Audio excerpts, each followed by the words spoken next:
یا دین کے خلاف کوئی اقدامات کر سکیں۔ بے شک۔ حضرت ابو طالب علیہ السلام محض صرف صاحب عظیمت نہیں تھے، بلکہ وہ صاحب اخلاق اور صاحب کردار بھی تھے۔ بالکل۔ ان کے اخلاق اور کردار کی اتنی بڑی حرمت تھی کہ اتنے بڑے کفار جو اونٹنیوں کی مینگنیاں گن لیتے ہیں، تو کیا انہیں ابو طالب علیہ السلام کے لمحات حیات یاد نہیں ہیں؟ صحیح بات۔ تو ظاہر ہے اگر حضرت ابو طالب علیہ السلام کی کردار کی شفافیت میں کہیں 1 سینٹی میٹر کا بھی کوئی داغ ہوتا تو اس کی نشاندہی ضرور کرتے۔ کیا بات ہے، واہ واہ، بڑی وجہ یہ ہے خدا کے انتخاب کی حرمت پر قربان جائیں کہ رسالت پناہ عالم صلی اللہ علیہ وآلہ وسلم کی ذات کے ساتھ جس وجود کو وابستہ کیا ہے، پہلے اس وجود کی طہارت کو اپنے کمال قدرت کے ساتھ مکمل کیا ہے، تاکہ میرے محبوب صلی اللہ علیہ وسلم کی دین کی حرمتوں کی بقا کے لیے جس نے کردار دینا ہے وہ پہلے خود صاحب کردار ہو۔ اگر وہ صاحب کردار نہیں ہوگا تو اس کے کردار پر بھی انگلی اٹھ سکتی ہے۔ تو لہذا حضرت ابو طالب علیہ السلام کی ذات والا صفات کا یہ تشخص، یہ تقدس کہ آپ صرف کفیل رسول ہیں، آپ صرف وکیل رسول ہیں، یہ تو ہے ہی صحیح، لیکن ان کی حرمت کردار نبی کریم صلی اللہ علیہ وسلم کے نبوت کے مقام کے لیے ایک دلیل بھی ہے۔ جی، سبحان اللہ، سبحان اللہ، سبحان اللہ۔ پروفیسر ڈاکٹر محمد حسین آزاد صاحب، آپ سے میرا سوال ہے کہ حضرت ابو طالب کی اس عظمت پر، آپ کی خدمات پر، آپ کی سیرت پر بہت تحقیقی کام ہوا ہے۔ یہ تحقیقی کام کب شروع ہوا، کتنا ہے اور یہ کتنا ضروری ہے؟ خود ماشاءاللہ میں آپ کی کتاب دیکھ رہا ہوں، بڑا خوبصورت اس کا ٹائٹل ہے اور بڑی محبت سے آپ نے کتاب لکھی، سید بطحہ حضرت ابو طالب علیہ السلام۔ تو تحقیقی کام کب سے شروع ہوا، اس کی اہمیت کیا ہے اور یہ کتنا کام ہوا اور کتنا ضروری ہے یہ کام؟ بسم اللہ الرحمن الرحیم۔ دیکھیں، اگر ہم صحابہ کے دور میں جاتے ہیں تو آپ سیدنا علی کرم اللہ وجہ الکریم کے دور کو ہی لے لیں کہ معاویہ بن ابی سفیان اس قدر مخالفت کے باوجود کبھی بھی کہیں بھی کسی جگہ پہ ایک جملہ نہیں پڑھیں گے کہ ان کے والد کے بارے میں انہوں نے کہا ہو کہ وہ کافر تھے۔ صحیح، یعنی یہ آپ کو نہیں ملے گا۔ اب یہ چلتا ہے، یہ بڑی اہم بات ہے۔ جی جی، سیدنا علی کو سب کچھ کہا گیا، لیکن یہ نہیں کہا گیا، کہیں بھی آپ کو ملے گا کہ آپ کے والد تو کافر تھے۔ اب جب یہ دور ختم ہوتا ہے، خلفائے راشدین کا دور ختم ہوتا ہے، حضرت امام حسن بڑی باتیں کرتے ہیں ان کے ساتھ نسب پر، حسب پر، لیکن ان کو کبھی یہ توفیق نہیں ہوئی کہ ان کے حسب اور نسب پر بات کر سکیں۔ انہوں نے کبھی یہ نہیں کہا۔ اب یہ جب اموی دور آتا ہے، ان کا جتنا دور بھی بنتا ہے، بہرحال 80 سے 90 برس بعد 91 برس لکھا ہے، اس دور میں یہ سب کچھ گھڑا گیا ہے۔ کیوں گھڑا گیا ہے؟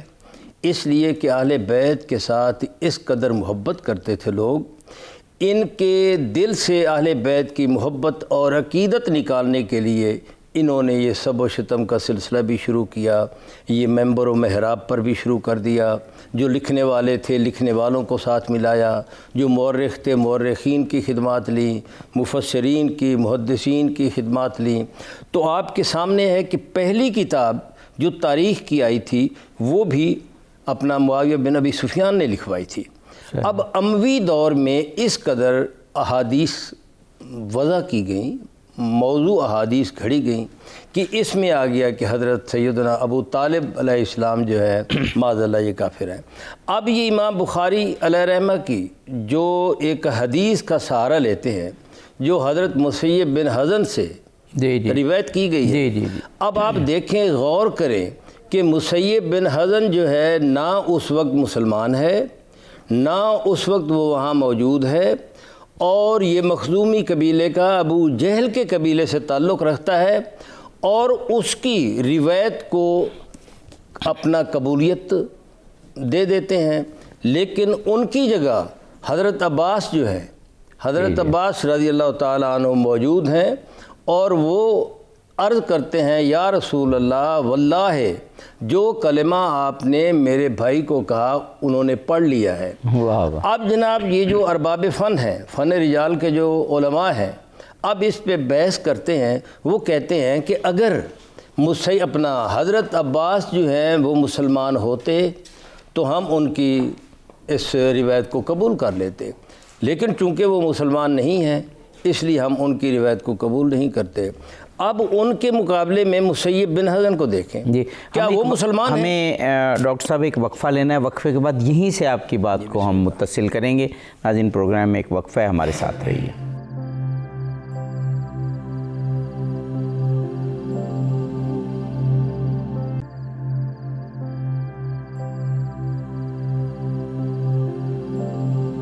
ناظرین، سچ ٹیلی ویژن کی جانب سے خصوصی نشست حضرت ابو طالب علیہ السلام پر، آپ کی شخصیت پر اور آپ پر جو تحقیقی کام ہوا، اور ہم ایک مرتبہ پھر حاضر خدمت ہیں۔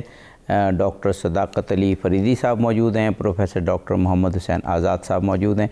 وقفے سے قبل ڈاکٹر محمد حسین آزاد صاحب حضرت ابو طالب کے ایمان کے حوالے سے ایک روایت پر گفتگو کر رہے تھے، وہ ہم مکمل کرتے ہیں۔ ہاں جی، تو میں یہ عرض کر رہا تھا کہ اب آپ دیکھیں کہ مسیب بن حزن جو ہیں یہ غزوہ خیبر پر یہ ایمان لاتے ہیں، یعنی بہت عرصہ بعد میں ایمان لاتے ہیں، تو یہ وہاں جب موجود نہیں ہیں ان کی روایت کو قبول کر لیا گیا، اور حضرت عباس جو موقع پر موجود ہیں، ابن الجوزی نے اپنی کتاب صفۃ الصفا میں لکھا ہے کہ حضرت عباس جو تھے وہ مسلمان ہو چکے تھے، ایمان لا چکے تھے، اور رسول اللہ صلی اللہ علیہ وآلہ وسلم نے جیسے فتح مکہ کے موقع پر ان کی ڈیوٹی بھی لگائی کہ آپ یہیں رہیں گے، اور اس سے پہلے کہا کہ یہاں کی آپ خبریں دیں گے۔ آپ کے علم میں ہے کہ غزوہ احد جو ہے ان کی اطلاع بھی پہلے انہوں نے دے دی تھی۔ اب آپ کا جو سوال کہ اس پر ریسرچ کا سلسلہ کب شروع ہوا، ظاہر ہے کہ اموی دور میں تو کچھ نہیں ہو سکتا تھا، انہوں نے تو جو کچھ کرنا تھا کیا۔ اب اس سے متصل جو دور آتا ہے وہ عباسیوں کا آتا ہے۔ عباسیوں نے بھی اہل بیت کے ساتھ کوئی کم ظلم نہیں کیا۔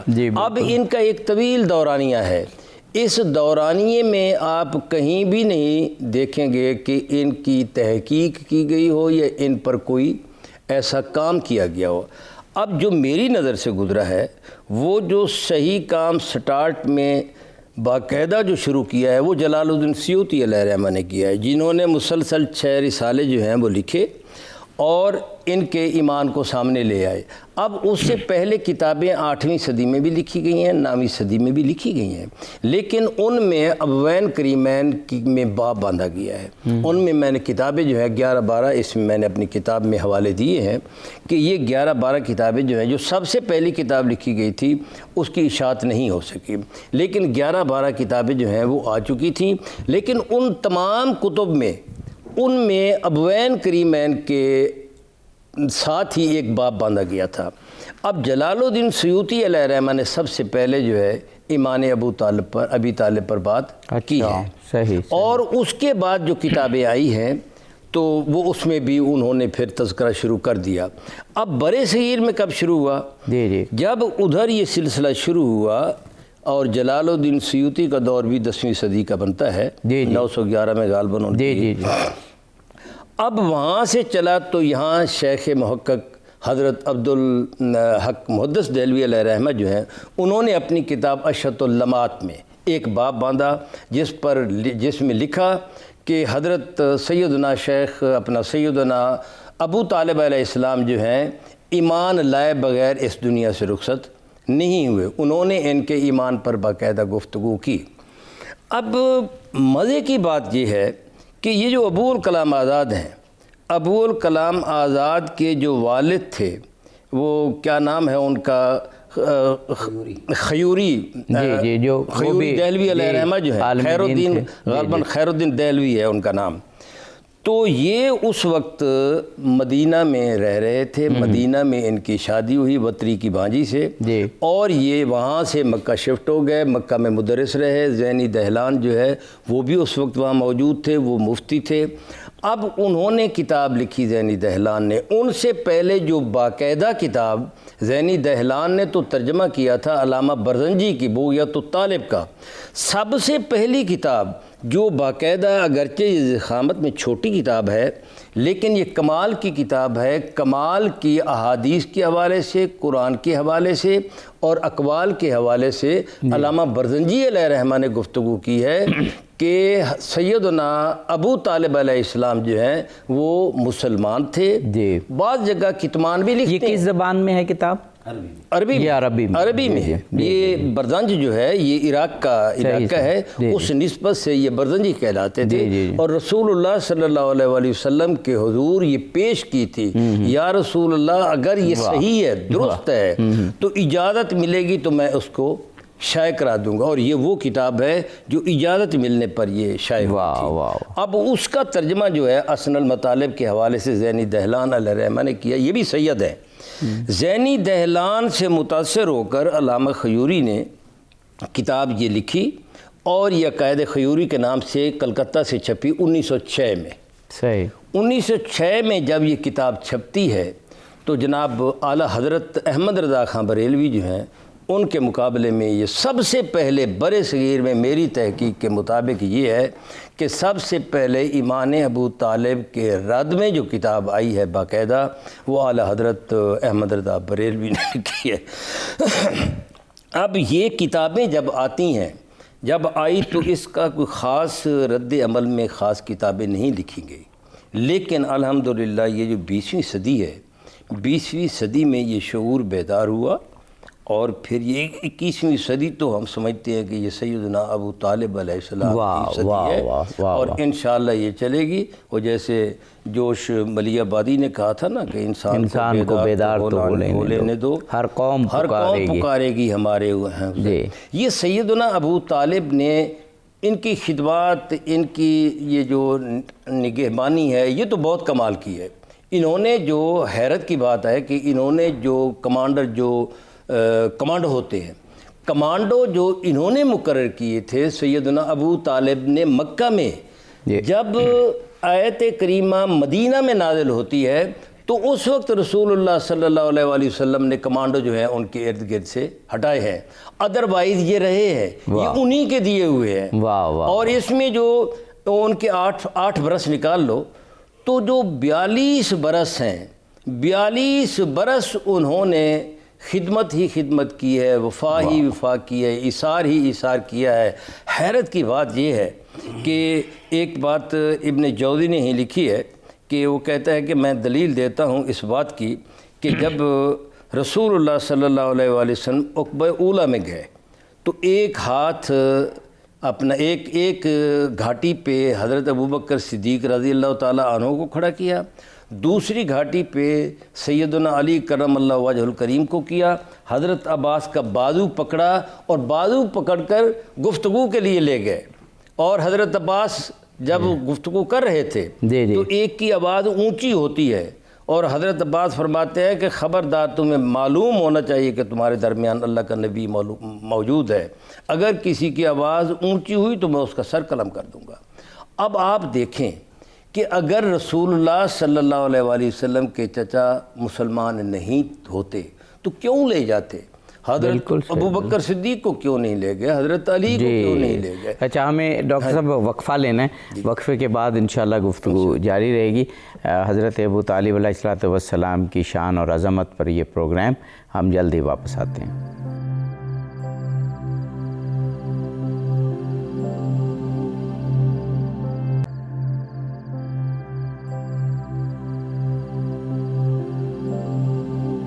ناظرین، پروگرام میں ایک مرتبہ پھر حاضر خدمت ہیں۔ حضرت ابو طالب علیہ السلام کی سیرت پر، آپ کی عظمت پر، آپ کی فضیلت پر پروگرام ڈاکٹر صداقت علی فریدی صاحب موجود ہیں، اور پروفیسر ڈاکٹر محمد حسین آزاد صاحب، دونوں محققین ہیں، اور کیا خوبصورت اور دلنشیں باتیں سیرت و تاریخ پر اور پھر خاص طور پر حضرت ابو طالب کی شان میں بیان فرماتے ہیں۔ جناب مولانا ڈاکٹر صداقت علی فریدی صاحب بہت ہی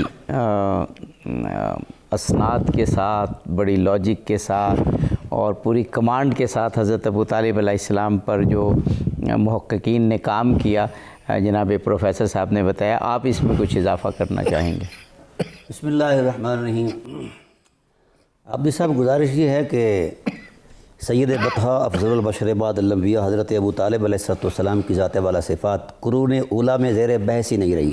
جی بالکل صحیح. ہر شخص ان کی تکریم کرتا تھا. میں ایک شعر پڑھتا ہوں وقت کی قلت کے پیش نظر مولا کائنات کا. جی جی. ان سے پوچھا گیا کہ باپ کے تقدس میں تو تم ان کا احترام کرتے ہی ہو، ان کی تجربی زندگی اور ان کے اخلاقی پہلو اور وفائے دین اور عظمت یقین پر آپ کا کیا کمنٹس دیتے ہیں؟ تو مولا کائنات نے ارشاد فرمایا ابا طالب عصمت المستجیل وغیث المحول بنور الظلام. کیا پوچھتے ابو طالب کا؟ رسول دو عالم صلی اللہ علیہ وسلم کائنات کے لیے پناہ ہیں اور کائنات کی پناہ کے لیے خود رسول دو عالم جو کائنات کی پناہ ہیں، ان کی پناہ خود ذات ابو طالب علیہ السلام. کیا خوبصورت. واہ واہ. اور پھر یہ ارشاد فرمایا وغیث المحول بنور الظلام. وہ کرم اور سخا میں اتنے تھے کہ بادل بھی برستے ہوئے تھک جاتے ہیں، میرا بابا سخاوت کرنے میں نہیں تھکا کرتا. واہ واہ واہ واہ. ونور الظلام، اور وہ ظلمتوں کا نور تھے. جب باب مدینۃ العلم یہ کہہ رہا ہے کہ وہ ظلمتوں میں نور اور روشن چراغ تھے، اگر کسی کے پاس قابل اعتراض بات ہوتی تو اس بات کو ٹوک دیتے، نہیں ٹوکا. یہ تسلسل پذیر رہا تکریم کا تسلسل. یہ اموی دور آیا اور اس دور کے اندر یہ جوڑ توڑ ہوتی رہی. اس پر میں پھر کبھی انشاءاللہ باضابطہ پروگرام کروں گا. تو تحقیق کا دائرہ جو ہے میں 4 صدی ہجری سے آغاز کرتا ہوں. صحیح سے. ہاں اب چونکہ اس پر دلائل دینے بڑا ضروری تھے، چونکہ اب وقت نہیں ہے کہ میں پورے دلائل دے پاؤں. جی بہت کم ٹائم. جی ہاں بہت کم ٹائم ہے. تو باقاعدہ جو آغاز ہوا، چونکہ دوسری طرف سے جو مد مخالف تھے، مد مقابل مخالفت میں جو مواد جمع ہو رہا تھا وہ بھی مضبوط اور مربوط تھے، اور جو موافق تھے وہ بھی مضبوط اور مربوط تھے. یہ بحث چلی، لیکن مخالف کے پاس صرف اندازے تھے، دلیل نہیں تھی. چلتے چلتے پھر یہ ڈیولپ ہوتا رہا. پچھلی صدیوں جن کا ذکر ڈاکٹر صاحب نے کیا ہے، چلتے چلتے آگے بڑھا یہ کام. الحمدللہ اس 21ویں صدی کے اندر پاکستان کے اندر 4 مقامات پر اس کی PhD اس پر ہو چکی ہے، اور خاص کر میری کتاب کو سامنے رکھ کر انہوں نے کی ہے. 5ویں PhD جامعہ کراچی کے اندر ڈاکٹر اعجاز بشیر صاحب کر رہے ہیں، وہ صرف شیخ ابی طالب پر کر رہے ہیں. واہ واہ واہ واہ. تو اب چونکہ زمین نے اپنے خزانے اگل دیے ہیں، مزاحمت کے لیے کسی کے پاس کچھ ہے ہی نہیں. اب ابو طالب علیہ السلام کا جس طرح انہوں نے کہا کہ زمانہ ہے، میں یہ سمجھتا ہوں کہ صرف زمانہ اعزازیہ نہیں ہے، بلکہ اسوہ ابو طالبی کی جتنی آج ضرورت ہے شاید اتنی کبھی نہ ہو. امت کی حفاظت، دین کی بقا اور اقدار دین کے احیاء کے لیے بو طلبی ہونا بڑا ضروری ہے. ورنہ اگر اس کردار سے ہم ہٹ جائیں گے تو ہمارے پاس کردار ہی کوئی نہیں ہے. بالکل. کس کردار کو سامنے رکھ کر ہم حفاظت دین کے لیے اپنا کردار دے دیں گے؟ اس لیے سیدنا ابو طالب علیہ السلام پر تحقیق کا کام جاری ہے. بحمداللہ تعالیٰ 12,500 صفحات پر تو یہ فقیر نے کام کیا ہے. جی جی. اور اس سے پہلے جو مقالہ جات اس کے 1000 صفحات تقریباً چھپ گئے ہیں. 12,500 یہ 1000 صفحات چھپا ہے. اور ابھی اس کا مطلب 11,500 صفحات ابھی وہ پڑے ہیں. انشاءاللہ وہ بھی جلد آئیں گے. جی جی. تو کام ہو چکا ہے الحمدللہ. اور بحمداللہ تعالیٰ اس وقت سے لے کر اس وقت تک کوئی مزاحمتی ایک سطر بھی نہیں کسی نے لکھی. بالکل. کیونکہ جو کچھ ان کے پاس تھا وہ ایک جھوٹ کا پلندہ تھا، تو جھوٹ کے پاؤں نہیں ہوتے. صحیح ہے. سمجھا گی؟ اور اس کی کوئی بنیاد نہیں ہوتی. لہذا اب وہ چونکہ ختم ہو چکا ہے الحمدللہ تعالیٰ، تو سیدنا ابو طالب علیہ السلام کی شخصیت پر. اور پھر میں پیغام دے رہا ہوں محققین کو، جو عصر حاضر کے محققین ہیں، وہ پورے اعتدال کے ساتھ، دیانتداری کے ساتھ، تحقیقی قوائف کے ساتھ، اور جو ضوابط تحقیق ان کو مد نظر رکھتے ہوئے جہاں جہاں جو کچھ بھی آتا ہے وہ ضرور بیان کریں. اور آپ کی شخصیت کا پہلو جو ہے، آپ کی شخصیت کی عظمت وفا کا جو پہلو ہے، وہ قرآن کریم کی روشن آیات میں پیش کریں. ڈاکٹر صاحب ہمارے پاس 3 منٹ ہیں. میں چاہ رہا ہوں 1 سے 1.5 منٹ حاصل کلام کے طور پہ پروفیسر ڈاکٹر محمد حسین آزاد صاحب فرما دیں، اور 1 اور 1.5 منٹ آپ، کہ حضرت ابو طالب کی شخصیت پر جب تحقیق ہوتی ہے تو میرے جیسا کامل آدمی یہ سمجھتا ہے کہ خود رسول پاک کی سیرت کے بہت سے پہلو سامنے آتے ہیں، حضرت ابو طالب کی سیرت کے پہلو سامنے آتے ہیں، اور پھر ہم خود ان سے روشنی اور ہدایت لے کے اور اپنی زندگیوں کو جگمگا سکتے ہیں. فرمائیے گا. دیکھیں، گزارش یہ ہے کہ رسول اللہ صلی اللہ علیہ وآلہ وسلم سے مروی 8 احادیث میں نے اس کتاب میں جی جو آپ کی کتاب ہے سید بطحہ. سید بطحہ. اور اس میں نے یہ لکھا ہے کہ آپ نے آپ کی طلب پر معجزات بھی ظہور پذیر ہوئے ہیں، جیسے پانی کا معجزہ جو ہے، پانی پیاس لگی. اب میں کہتا ہوں کہ معیار ہے رسول اللہ صلی اللہ علیہ وآلہ وسلم سے محبت کا سب سے بڑا معیار جو ہے وہ وفا ہے۔ بے شک۔ اب حضرت ابوبکر صدیق رضی اللہ تعالیٰ عنہ کو جو کریڈٹ جاتا ہے وہ وفا کا جاتا ہے، بہت بڑا کریڈٹ جاتا ہے کہ غار ثور میں آپ نے کس طرح سب کچھ اپنے آپ پر قربان کر دیا۔